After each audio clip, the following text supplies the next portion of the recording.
আসসালামু আলাইকুম। মশলা কষিয়ে নিয়েছি, মুরগির মাংস রান্না করব। এখানে মুরগিটা ধুয়ে কেটে নিয়েছি, কাটা হয়ে গেছে। এখন রান্নার জন্য চুলোতে দিব। মশলাটা কষানো হয়ে গেছে, এখন দিয়ে দিলাম মুরগিটা।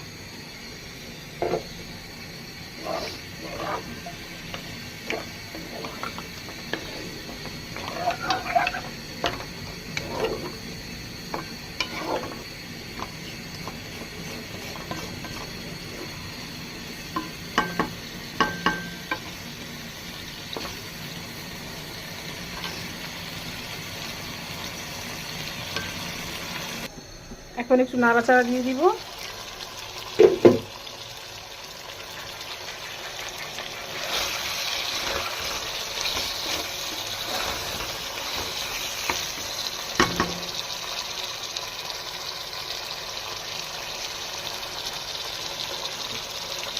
আবার একটু ঢেকে দিব।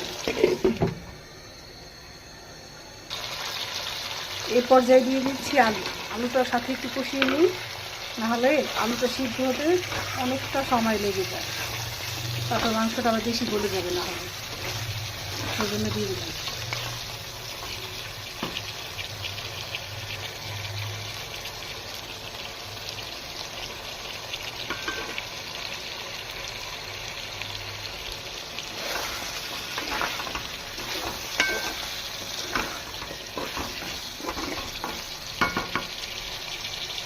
তো সবাই ভালো থাকবেন, সুস্থ থাকবেন। আল্লাহ হাফেজ।